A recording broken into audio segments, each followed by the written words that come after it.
नबी करीम सल्लल्लाहु अलैहि वसल्लम फरमाते हैं कि एक सहाबी हुजूर की बारगाह में आया, अर्ज किया, रसूल अल्लाह सल्लल्लाहु अलैहि वसल्लम, परेशान रहता हूँ अपनी आखिरत के लिए, और ये भी बड़ा अल्लाह का फजल है कि कोई आखिरत के लिए परेशान। हुजूर मैं अपनी आखिरत के लिए बड़ी परेशानी में रहता हूँ, कोई ऐसी बात बता दें कि रब मुझे निजात अता करे। तो नबी पाक सल्लल्लाहु ताला अलैहि वसल्लम ने एक ही बात इरशाद फरमाई, फरमाया तुम अपने रब के साथ बददयानती न करना, अल्लाह तुझे निजात अता कर देगा।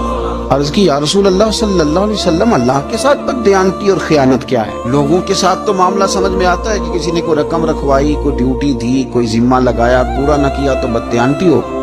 अल्लाह के साथ बददयानती का माना क्या है? तो नबी पाक सल्लल्लाहु अलैहि वसल्लम फरमाने लगे, वो काम जो तुम्हें खालिश अपने रब की रिजा के लिए करने चाहिए थे, उन कामों में अगर तुमने नीयत कर ली ना कि लोग भी देख ले, खैर का भी तुमने इरादा कर लिया, हुक्म दिया था अल्लाह रसूल ने, करने थे